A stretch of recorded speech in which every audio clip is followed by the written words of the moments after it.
puncak kasih yang Allah berikan kepada hambanya adalah mencintainya dan menggugurkan semua dosanya. Itulah alasan kenapa kita banyak bertakbir, karena kita sedang diberikan satu anugerah yang besar yang tidak diberikan di hari-hari lainnya. Cinta Allah Subhanahu wa ta'ala. Kapan dimulai takbir? Nah, ini yang harus kita biasakan.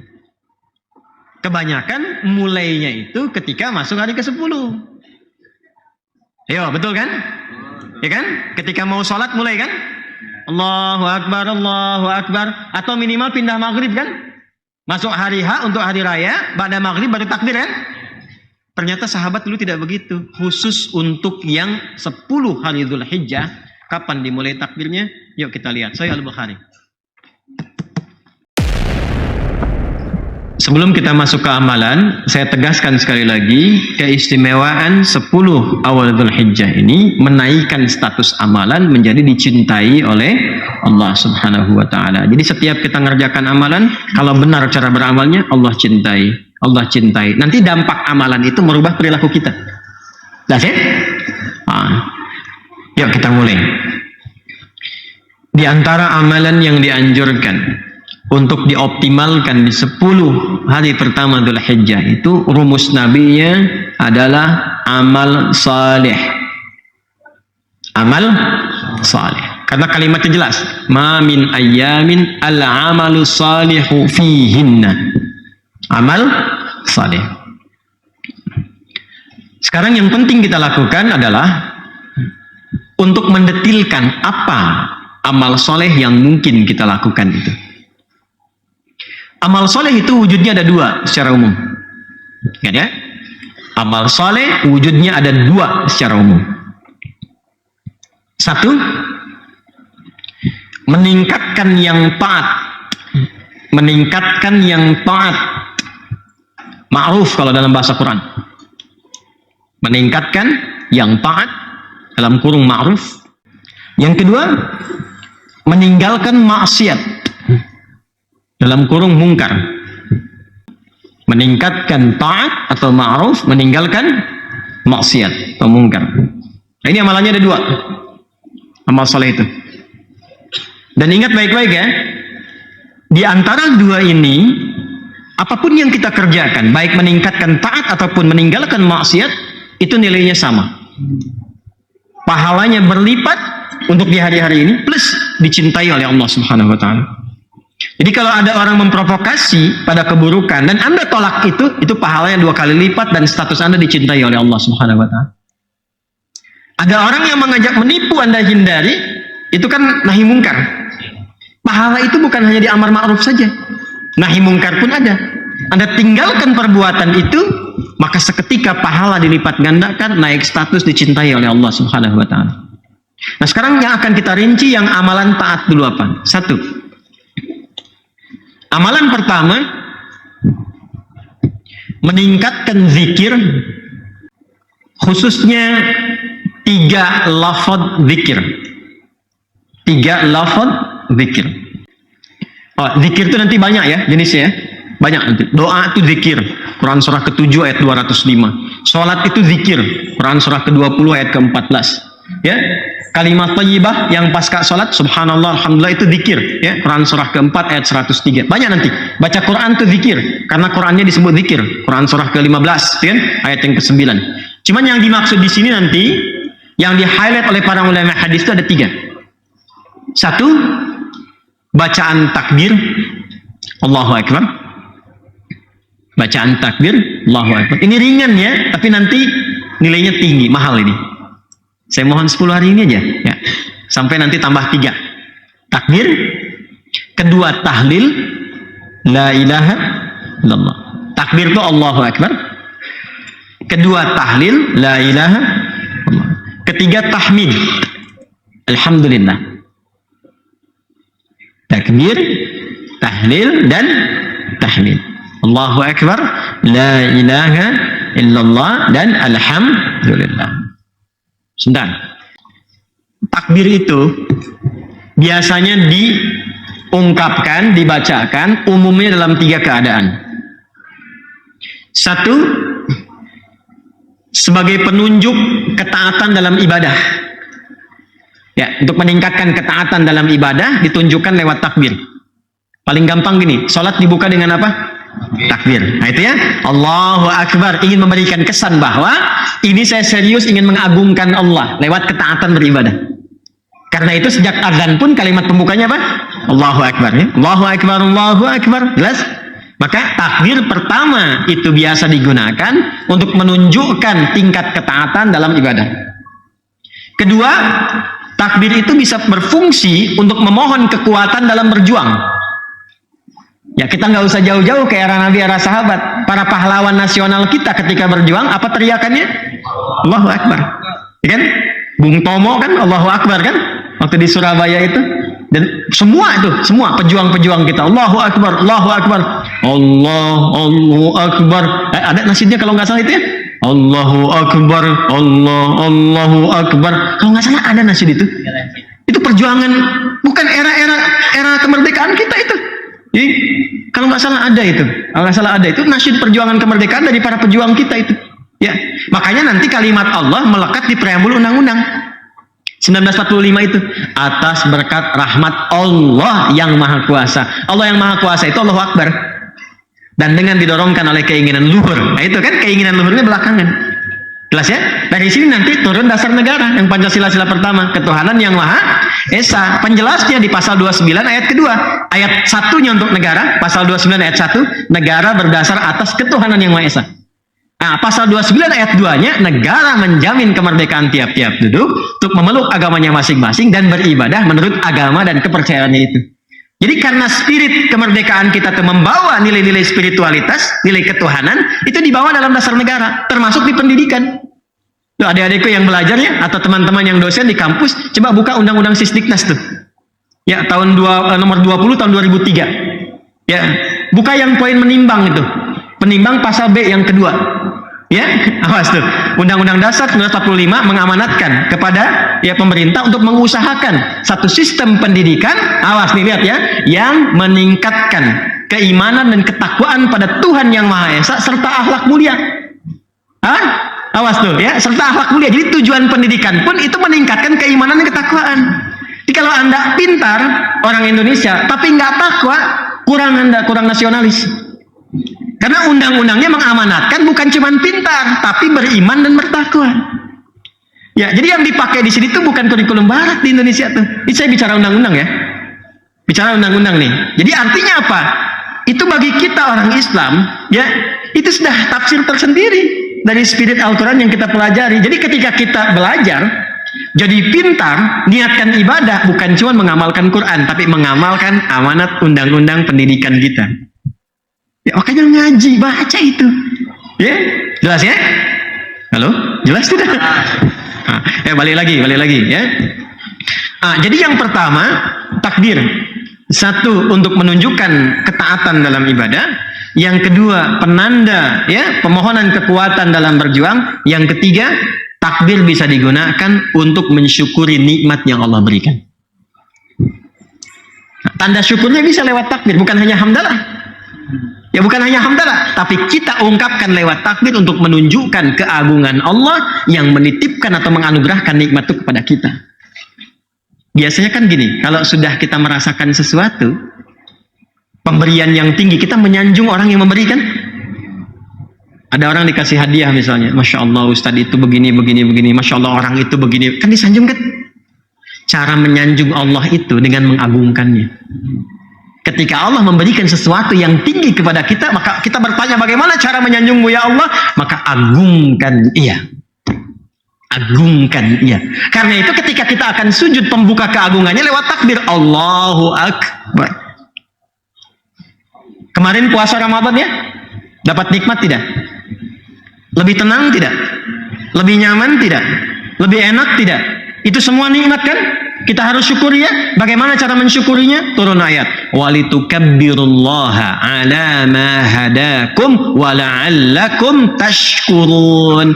Al-Baqarah 185. Puncak kasih yang Allah berikan kepada hambanya adalah mencintainya dan menggugurkan semua dosanya. Itulah alasan kenapa kita banyak bertakbir, karena kita sedang diberikan satu anugerah yang besar yang tidak diberikan di hari-hari lainnya. Cinta Allah Subhanahu wa ta'ala. Itu dalilnya. Kenapa kita memperbanyak takbir? Kapan dimulai takbir? Nah, ini yang harus kita biasakan. Kebanyakan mulainya itu ketika masuk hari ke-10. Yo, betul kan? Ya kan? Ketika mau sholat mulai kan? Allahu Akbar, Allahu Akbar. Atau minimal pindah maghrib kan? Masuk hari H untuk hari raya, pada maghrib baru takbir kan? Ternyata sahabat dulu tidak begitu. Khusus untuk yang 10 hari Dzulhijjah, kapan dimulai takbirnya? Yuk kita lihat. Sahih Al-Bukhari. Nomor hadis 969. Saya bacakan ya. Bismillahirrahmanirrahim. Subtopik yang ke-11. Qala babu fadlil amali fi ayyami tasyriqi. Bab tentang keutamaan amalan di hari-hari tasyrik. Ini sudah masuk ke 11, 12, 13 kan? Menariknya babnya tentang keutamaan hari tasyrik, tapi diulasnya sejak masuk di hari pertamanya sampai ke 13. Makanya saya tadi katakan di awal 10 plus 3 kan? Dan kita baru mulai 10-nya kan? Yuk kita baca. Wa qala Ibnu Abbas, dan Ibnu Abbas radhiyallahu taala anhuma menyampaikan firman Allah Subhanahu wa taala, a'udzubillahi minasyaitonir rajim, terkait hari tasyrik. Wadhkurullaha fi ayyamin ma'dudat. Al-Baqarah ayat 203. Ayyamul 'ashri wal ayyamul ma'dudat ayyamut tasyrik. Ketika disebutkan Ibnu Abbas radhiyallahu taala anhuma mengutip tentang keutamaan hari tasyrik, dalilnya Al-Baqarah ayat 203 seperti tadi saya bacakan, lalu Al-Imam Al-Bukhari merinci di bawahnya. Perhatikan. Ayyamul ashri wal ayyamul ma'dudat ayyamut tasyrik. Perhatikan. Ini menunjukkan tentang keutamaan 10 hari pertama di bulan Dzulhijjah plus 3 hari di hari tasyriknya. Lalu apa respon sahabat utamanya ketika mengetahui keutamaan ini? Teruskan. Ini kita baru masuk ke judul loh. Ya. Wa kana Ibnu Umar wa Abu Hurairah radhiyallahu taala anhuma. Dan adalah kebiasaan Ibnu Umar. Yang dimaksud Ibnu Umar di sini anaknya Umar bin Khattab radhiyallahu taala anhu. Namanya Abdullah. Ada 3 Abdullah yang viral. Abdullah anaknya Abbas radhiyallahu taala anhuma. Abdullah anaknya Umar bin Khattab radhiyallahu taala anhuma, dan Abdullah anaknya Amr bin As. 3. Abdullah anak Abbas, anak Umar, anak Amr. Jelas ya? Dan 3-3-nya luar biasa. Istimewa tuh. 3-3-nya istimewa. Nanti lain waktu kalau nyampe disebutkan, kita bahas kemudian sirahnya. Dan adalah kebiasaan Ibnu Umar radhiyallahu taala anhuma dan Abu Hurairah. Abu Hurairah nama aslinya Abdurrahman. Abdurrahman bin Sakhar. Itu setelah masuk Islam. Masuk Islam di tahun ke-7 Hijrah. Saat usia Nabi sudah memasuki kurang lebih 60 tahun. Masuk Islam. Asalnya Abdus Syams namanya. Abdus Syams. Abdus Syams itu hambanya matahari. Maka ketika masuk Islam, tadinya Majusi, masuk Kristen, lalu masih dalam pencarian, mendengar ada informasi seseorang disebut Nabi di Al-Madinah Al-Munawwarah, pergi ke sana untuk menemukan pencariannya itu. Begitu melihat Nabi, akhlaknya, kemuliaannya, praktek agamanya dalam keseharian, dan bagaimana praktek yang diikuti sahabat, langsung menemukan kebenaran sejati, berikrar syahadat. Itu di tahun ke-7 Hijrah. Maka dirubah namanya dari Abdus Syams menjadi Abdurrahman. Ini dalil tentang kebolehan merubah nama. Sekiranya nama yang diberikan pertama kali atau diterima itu nama-nama yang menjauh dari rahmat Allah Subhanahu wa taala.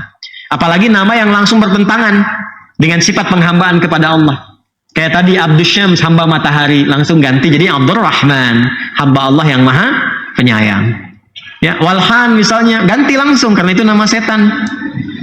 Ya, Walhan, setan penggoda orang wudu. Itu yang membuat orang wudu itu selalu gelisah. Ada Khanzab atau Khinzib, setan penggoda orang sholat. Ya, Dasim, ya, setan penggoda di rumah. Ya, perempuannya Dasimah. Muslim, mukmin, soim, Dasim. Itu tasrif saja, tasrif ya. Nah, kalau ada nama-nama demikian bisa diganti. Jangan dipotong videonya ya. Ini menerangkan tentang kaidah. Ya, jelas ya.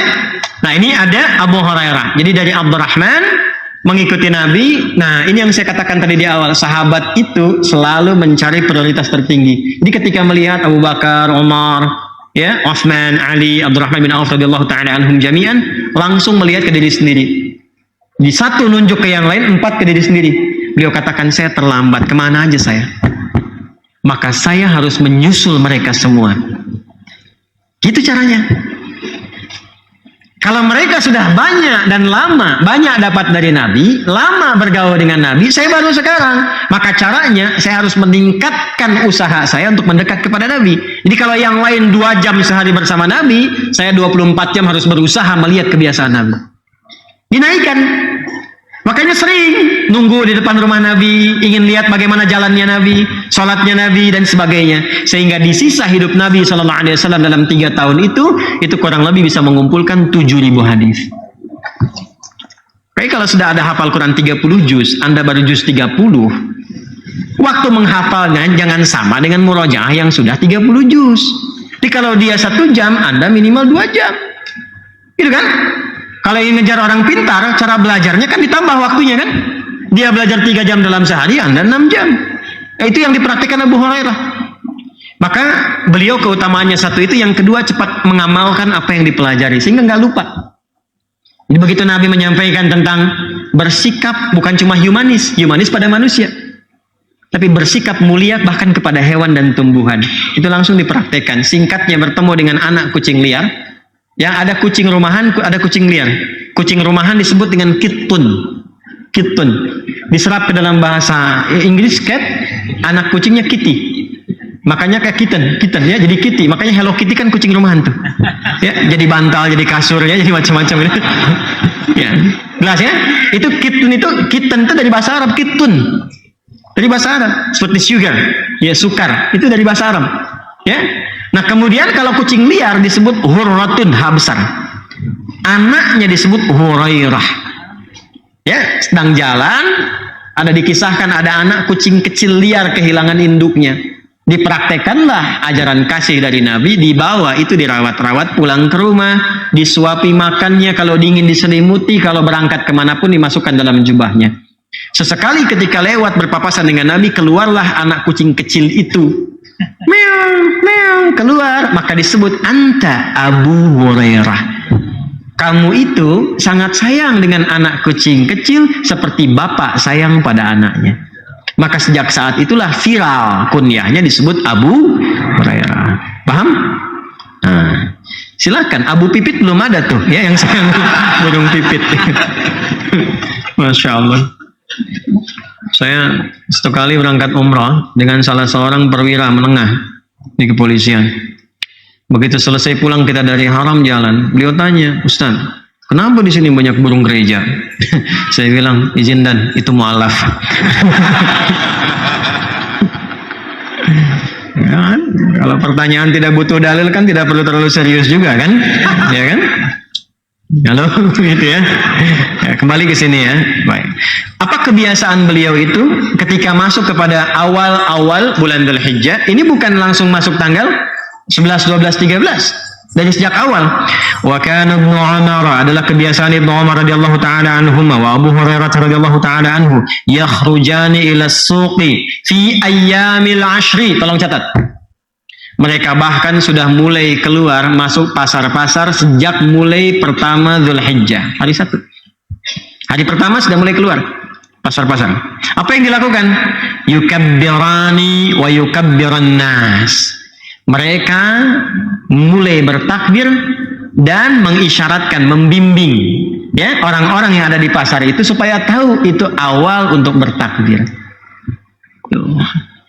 Jadi takbir itu dimulainya ya, disunnahkannya bukan sejak di masuk hari ke-10. Ini hari pertama perbanyak takbir. Sebab Allah memberikan cintanya itu bukan sejak hari ke-10. Sejak hari pertama cinta Allah sudah diturunkan. Maka cara mensyukurinya takbir kita. Allahu Akbar, Allahu Akbar, Allahu Akbar. Yang punya rumah makan, kan? Yang punya di mal-mal, punya kios-kios, boleh sejak hari pertama tuh pasang takbirnya. Kalau capek ganti pakai kaset rekam. Allahu Akbar, Allahu Akbar, Allahu Akbar. Ya. Pak, belum kurban. Iya, kurban kan dicari dari ke-10. Yang aku cari sekarang cintanya Allah. Itu. Apa dalilnya? Al-Bukhari, topik ke-13, subtopik yang ke-11. Ya, sebelah kanan paling atas paragraf yang kedua. Jelas ya? Ini belum banyak diketahui kan? Tahunya kan hari ke-10 aja, sampai hari ke-13. Mulai. Ya, biasakan oleh kita takbir ke rumah, takbir di kantor, takbir Allahu Akbar, Allahu Akbar. Tapi bukan cuma di lisan. Diungkapkan itu supaya sampai ke hati. Ya, jadi manfaat zikir itu ingatnya sampai ke hati. Kalau sudah sampai ke hati, terasa nanti cahaya iman itu. Karena iman itu puncaknya di hati. Ya, pusat iman itu di hati. Innamal mu'minuna alladzina idza dzukirallahu wajilat qulubuhum, bukan ru'usuhum. Bukan lisanuhum, tapi wajilat qulubuhum. Nah, wajilat qulubuhum itu latihannya lewat lisan. Jelas ya? Nah, jadi ini yang ingin saya katakan pertama kali, fi ayyamil ashri yukabbirani wa yukabbirun nasu wa yukabbirun nasu. Dan orang-orang ikut bertakbir. Jadi begitu mereka berdua bertakbir, tahu, oh ini mah sahabat Nabi, ini mewarisi ilmu Nabi, pasti ini ada petunjuk dari Nabi. Wa yukabbirun nasu, begitu beliau berdua bertakbir, maka orang-orang ikut bertakbir. Masya Allah. Jangan malu itu. Jangan malu, masa beribadah malu? Undang-undang menjamin, pasal 29 ayat 2. Ya, dan nggak akan ditangkap polisi. Ya, polisi kalau bisa ikut takbir, TNI ikut takbir, yang muslim-muslim. Ya kan, kita ikut takbir di sunnah. Ya kan? Ya, sesuai dengan tempatnya. Bukan lagi upacara, hormat, Allahu Akbar. Ya. Disiplin kena. Jelas ya? Nah, pada tempatnya, secara proporsional. Tapi, ungkapkan ekspresi syukur kita atas cinta Allah yang diberikan itu dengan rasa bangga, bukan dengan rasa malu. Ya, makanya akhwat tuh berjilbab jangan malu. Jilbab. Negara melindungi. Ya kan? Kemudian juga Quran memberikan apresiasi dan tinggi di hadapan Allah. Antum jangan malu, takbir kita. Jelas ya? Halo, jelas? Alhamdulillah. Ya, sejak kita mulai ini.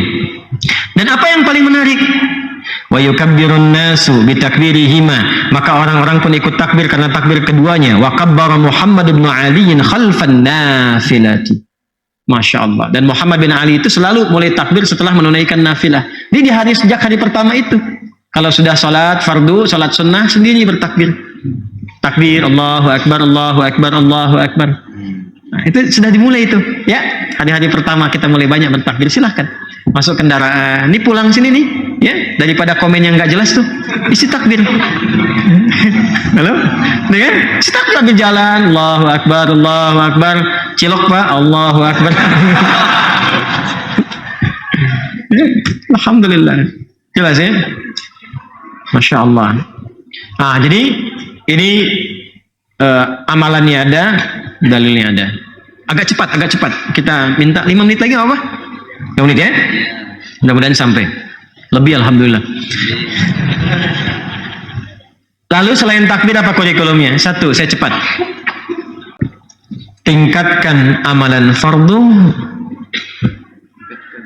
melalui peningkatan amalan sunnah. Tingkatkan amalan fardu melalui peningkatan amalan sunnah. Salat ada yang fardu? Berapa rakaat? 17 rakaat. Berapa waktu? 5 ya. Nah, nanti setelah salat fardu itu tingkatkan zikir yang tadi itu, takbirnya, tahlilnya, tahmidnya, ya. Yang subhanallah, alhamdulillah, Allahu akbar tambah dengan tahlil la ilaha illallah, ya. Tambah dengan la ilaha illallah. Jelas? Baik. Nah, setelah itu tingkatkan amalan sunnahnya. Salat ada yang fardu, ada yang sunnah tidak? Mulai sekarang, seperti pernah kita tuliskan sebelum Ramadan, semua jenis salat sunnah keluarkan sekarang. Dawamkan 10 hari pertama ini. Jelas? Malam ada salat apa saja yang sunnah? Subuh, kan? Sampai ke pagi, terus ke siang, sampai ke sore. Mahal, karena salat yang kita tunaikan sekarang ini dicintai oleh Allah Subhanahu wa Ta'ala. Jelas? Baik. Ini maaf ya, butuh ampunan kita nih. Kalau semua orang Islam, khususnya di Indonesia aja, kerjakan dengan benar, jadi orang baik semua. Ya, kalau Anda pejabat, jadi pejabat yang baik. Anda pengajar, jadi pengajar yang baik. Anda rakyat-rakyat yang baik. Kalau semua orang baik, berkah turun. Ya. Baik, zakat wajib bukan? Wajib. Kalau wajib, pasti ada yang sunnah. Apa itu sunnahnya? Infak, sedekah. Maka mulai sekarang, coba punya anggaran untuk infak, sedekah. Ya, jangan diartikan dengan uang saja. Makanan bisa, Ya, ada ta'lim di mana aja, jangan harus ta'lim di sini. Ya, ta'lim di tempat lain misalnya, Anda punya kelebihan, datang Anda. Bawa makanan dari rumah misalnya, bagi dengan yang di sampingnya. Ya, walaupun misalnya cuma air 1 gelas cup itu ya. Atau misalnya Anda kurma beli berapa, 10.000 dapat misalnya 20, satu-satu. Dibungkusin dari rumah, nggak apa-apa. Niatkan ikhlas untuk mengamalkan ini. Barangkali cinta Allah itu turun di salah satunya dari 20 itu. Ya, jangan dilihat betapa mahalnya, tidak. Ya, mulai yang dagang-dagang itu. Niatkan sebagiannya. Tapi Anda juga jangan tidak sopan. Pak, Bu, seharusnya untuk 10 hari pertama, dengar nggak tadi Ustaz ceramah?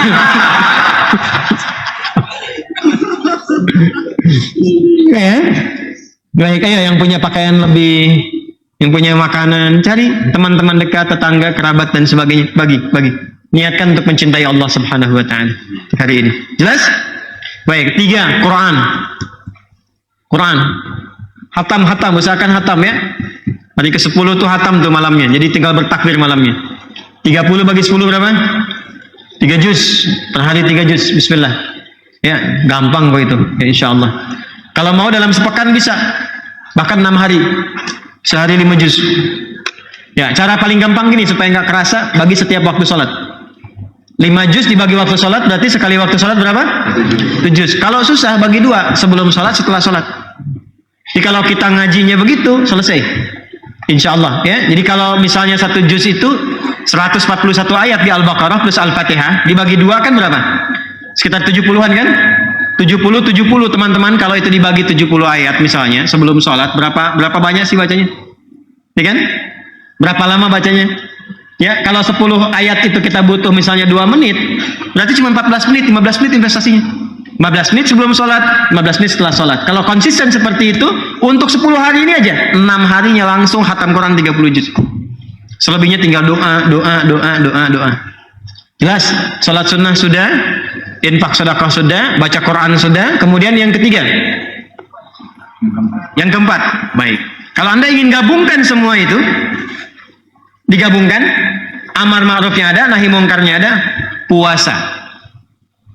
Saya ulangi, puasa. Boleh dari sejak hari pertama. Saya ulang, boleh dari sejak hari pertama. Awal Dzulhijjah, kedua, hari ketiga, hari keempat, hari kelima, terus sampai hari ke-9. Ya? Kalau misalnya tidak memungkinkan, diperbanyak. Misal hari pertama, kedua, ketiga istirahat, hari keempat puasa, kan? Hari kelima istirahat lagi, 6 istirahat, 7 puasa. Jelas? Kalau tidak memungkinkan juga, maka yang hari-hari terakhir, hari 9 Dzulhijjah. Ya, 9 Dzulhijjah dikenal dengan puasa bersamaan dengan hari Arafah. Jelas? Hari ke-9 Dzulhijjah. Kalau ingin pengantarnya dari tarbiyah, dari 8 ya boleh. Ya, misalnya saya agak berat kalau dari hari 1, maka silahkan incar yang 8 dan 9. 1 sampai 7 kita penyesuaian dulu. Penyesuaian. Kalau mampu dilakukan, apa yang didapatkan? Siyamu yaumi Arafah. Ingat, yukaffiru sanatal madiyah wal baqiyah. Puasa yang benar ditunaikan di momen Arafah itu, hari Arafah itu, maka berpotensi menggugurkan dosa setahun berlalu. Dan perhatikan cara menerjemahkannya. Awas, jangan salah menerjemahkan. Mengampuni dosa setahun berlalu dan menjaga tidak berbuat dosa setahun yang akan datang. Awas ya. Awas, hati-hati, karena jangan salah paham. Mengampuni setahun yang lalu dan setahun yang akan datang, lalu salah paham. Udah diampuni nih setahun yang datang, udah puasa. Udah deh, ikut talim malam Jumat, HP jamaah kan diambil kan? Itu HP orang, setahun udah investasi. Salah. Karena ciri diterima puasanya adalah dengan dia bertobat di situ diampuni dosa yang sebelumnya. Dan dengan dia bertobat dijaga tidak berbuat salah di setahun berikutnya. Terjaga perbuatan dia, itu maksudnya. Jelas? Baik, amalan selanjutnya nanti kurban. Amalan selanjutnya apa? Kurban. Jadi kalau ada anggaran silahkan disiapkan untuk kurban, kan? Tinggal nanti puncaknya saat menyembelih itu sambil kita bertakbir setelah sholat Id dan seterusnya. Pelajaran tentang itu insya Allah kita akan sempurnakan di pekan depan. Ya, pekan depan nanti khusus kita bahas tentang cara menjalani puasa Arafah. Ya, dan puasa-puasa yang kita jalani sekarang. Karena harus ikut ke sini skenarionya. Bukan puasa biasa. Halo? Ya? Jadi bukan puasa cuma nahan lapar dan haus. Beda, ini beda dengan Ramadan. Beda dengan Senin Kamis. Puasa yang kita lakukan, hasilnya harus ini, mahabbatullah. Sifat birrun itu yang harus diraih.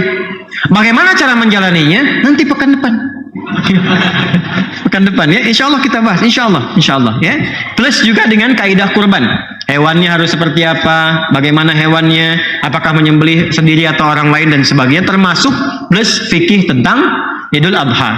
Ustadz, kapan nanti Ustadz Idul Adhanya? Kalau sekarang ada kemungkinan 2 hari berbeda, kapan Arafahnya? Pekan depan kita bahas. Sabar, pekan depan kita uraikan kembali ya.